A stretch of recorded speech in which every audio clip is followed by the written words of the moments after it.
Guys, here they are. These are bolt-on pods. This is a 1648 John boat, and these are standard pods that will fit any John boat when these dimensions. To make sure you have the right angle, use an angle finder. Make sure the stick's all the way up, and you would put it like this.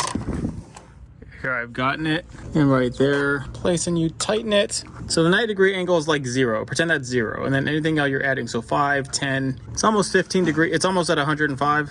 So that's like 15 degrees. So these are, we got these for 15 degrees, and they fit pretty flush for the bottom. So between 12 and 15 degrees, that's a 15 degree. And obviously anything over 15 between like 18 to 20 is you're gonna want to get the 20 inch.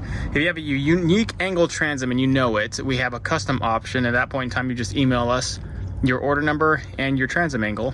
These tools can be found at Harbor Freight or any, I think Walmart even. They're just real cheap plastic angle finders. Nice little tool to have in your toolbox. I just have them here pre-mounted with some self-tapping screws. You have the edge where you can attach actual stainless hardware through. We would recommend at least 4, probably 5 spots on each side.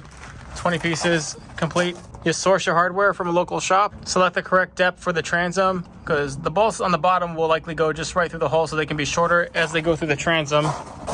Then you'll probably need a good 2 or 2.5 inch bolt, possibly a 3. They're all TIG welded and come with a drain port that will fit a standard boat plug. These will stabilize your boat, make it more stable. These will add more buoyancy to the boat by adding more physical mass to the boat that actually sits in the water. So as you're sitting in the hole, your boat will draft more shallow, especially in the back. So if you got a lot of weight in the back, an outboard, batteries, gas tank, plus utility. This will help lift your boat out of the back substantially and give you that draft you need to get in real skinny backwaters and so forth. If you want, you can even weld them on. However you want to do it, bolt on, weld on. These are universal pods, and as long as you select the correct angle for your transom, you can get it.